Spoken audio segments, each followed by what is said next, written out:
Today, why I think the NASDAQ will rally 2% in the coming weeks, and why I think this classic chart pattern might be coming true on this cryptocurrency. Hello and welcome to the Trading Pit, personal investing tools and techniques for the active trader and investor.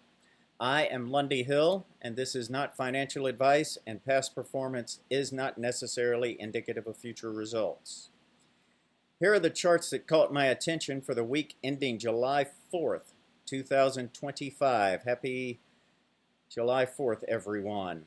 First is the NASDAQ. The NASDAQ continues to melt up to new all-time highs as all the online and TV pundits are talking about a recession, yet the NASDAQ continues to grind out new higher highs and all-time highs, making the old saying true. In this case, the stock market does climb a wall of worry. And this makes perfect sense if you think about it. A lot of the skeptics out there haven't put their money into the market because they're so worried. So you have a lot of money on the sidelines waiting to be invested. And as the stock market makes new higher highs, that money is going to come off the sidelines. And I think the melt up will continue. Here is why I think that the NASDAQ should continue higher too. We've had the new all-time highs with the breakaway gap a couple of weeks ago. And then most recently, this week, you had the mid gap or a running gap. That is typically the halfway point of a rally. So this is predicting that the NASDAQ will rally up to 23,500, and I've got that shown here. But it's funny to note that the S&Ps have barely made new highs, and the Dow Jones did not make new highs.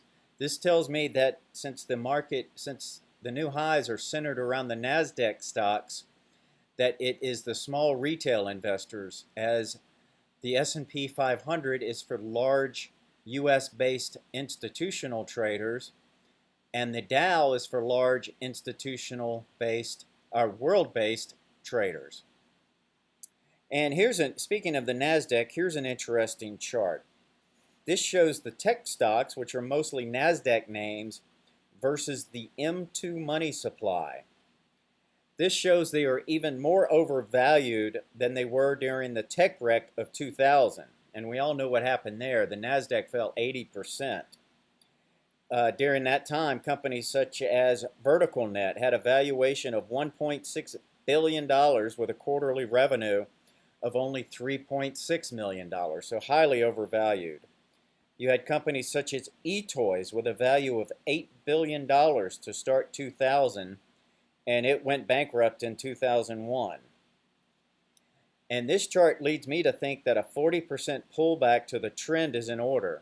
I've highlighted the long-term trend here in the red line. Or we could get an expansion of the M2 money supply. And that would also, a doubling of the M2 money supply would possibly send this ratio back down to the trend line. Of course, that is highly inflationary. And speaking of inflation, let's go to silver. Silver closed out June of this year with its highest mid-year close ever, higher than 2011 and even higher than the 1980s inflation scare of the 1970s high that happened in 1980. Let's zoom in a little bit and look at the silver weekly chart. It's formed a reverse L formation pattern here. I haven't charted that out here, but an L formation is characterized by a quick rise in price followed by a high and tight congestion with little price give back, so very little pullback in price, and that's exactly what we've gotten here.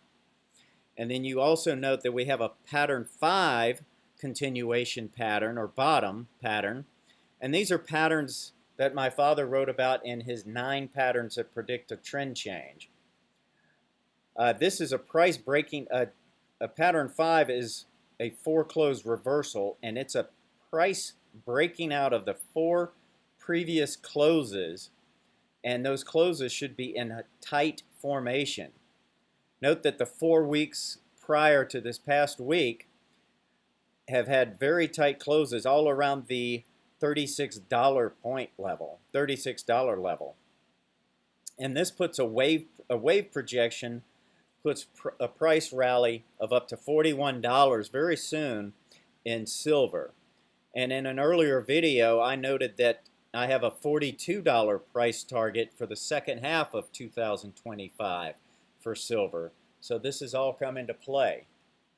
Now let's zoom out a little bit to the daily bar charts and look at some more patterns. Here's the daily bar chart of silver, and this is a pattern number 7 bottom. This is a pattern that has price tails. Note all the recent tail lows. There's 4 or 5 of them here in the last few weeks here.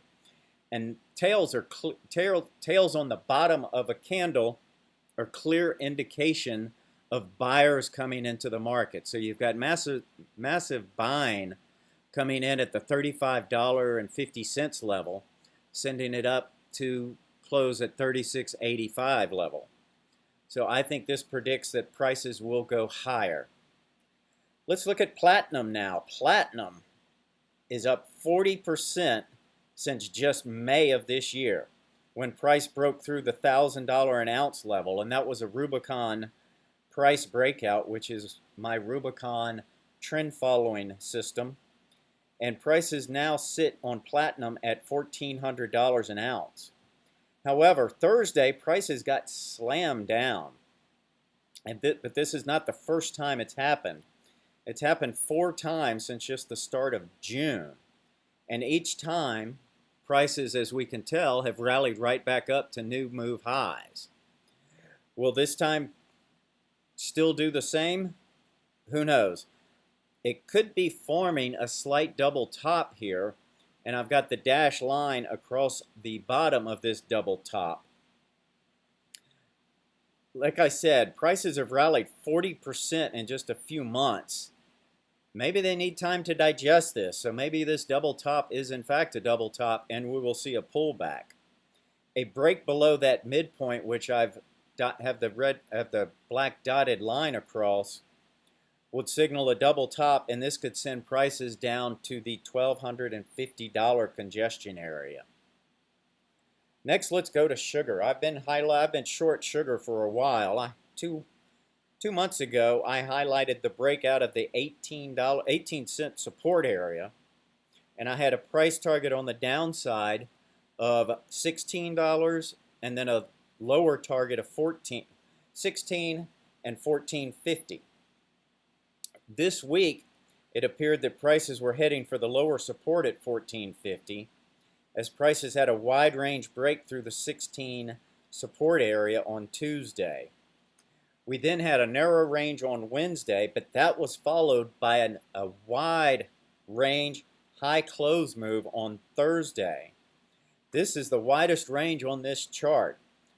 This demonstrates massive buyers are coming in, which I think marks this as the temporary, possibly longer term low in the sugar market. I think we're going to see some backing and filling to the upside on sugar, and then a retest of these lows, and that retest will tell the tale of the tape.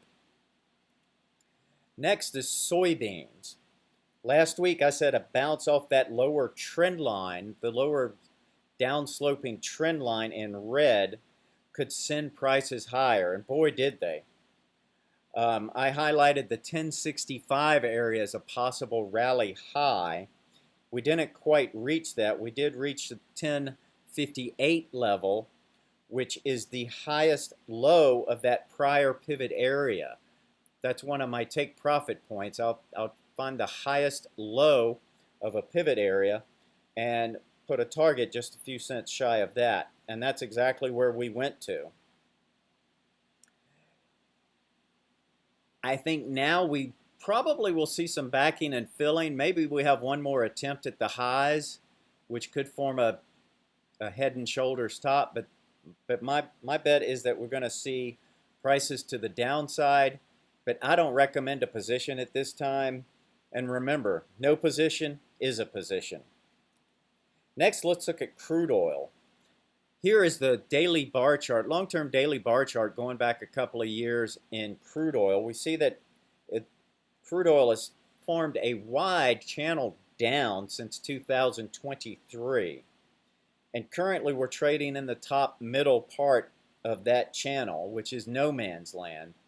So let's zoom out a little bit to the 4-hour chart, and we see this trend line. We've got a 3-point touch trend line, possibly 4-point touch trend line sloping up, which makes this a valid trend line.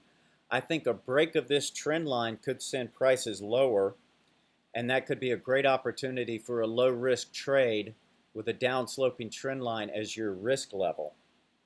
And finally, let's go to Bitcoin. Not much action in Bitcoin, but we are holding into this cup and handle pattern, which I highlighted last week. I'm waiting for the break of the handle around $112,000, in which case I plan to get long one or two micro futures for a rally which I think will carry up to $150,000 in short order. That's it for this week's issue of The Pit. I hope you enjoyed this. Please like and subscribe, and let me know if you found this information useful. Again, my name is Lundy Hill. I'm a lifetime veteran of the commodities futures market. I'm an ex-floor trader. I'm a current CTA. I've been a commodity trading advisor for about 30 years, and I was a commodities futures broker handling automated trading systems for about 30 years. Happy trading.